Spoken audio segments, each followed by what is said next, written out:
बिस्मिल्लाहिर्रहमानिर्रहीम।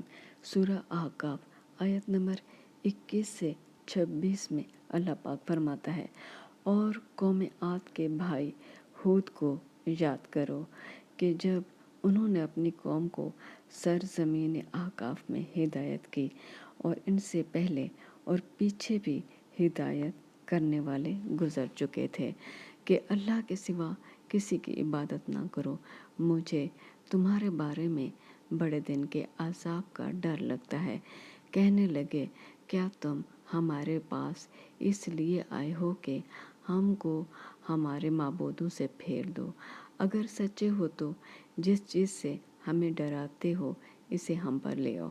उन्होंने कहा कि इसका इल्म तो अल्लाह ही को है, और मैं तो जो अहकाम देकर भेजा गया हूँ वो तुम्हें पहुँचा रहा हूँ, लेकिन मैं देखता हूँ कि तुम लोग नादानी में फंस रहे हो।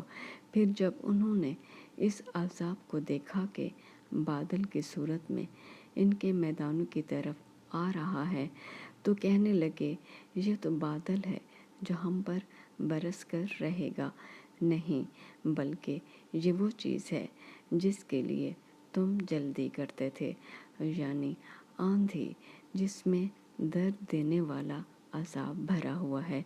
हर चीज़ को अपने परवरदिगार के हुक्म से तबाह किए देती है। तो वो ऐसे हो गए कि इनके घरों के सिवा कुछ नज़र ही नहीं आता था। गुनहगार लोगों को हम इसी तरह सज़ा दिया करते हैं, और हमने इनको ऐसे मकदूर दिए थे जो तुम लोगों को नहीं दिए, और इन्हें कान और आँखें और दिल दिए थे।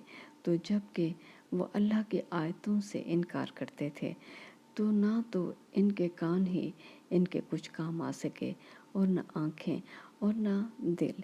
और जिस चीज़ से इस्तेहज़ा किया करते थे, यानी मजाक उड़ाया करते थे, इसने इनको आ घेरा।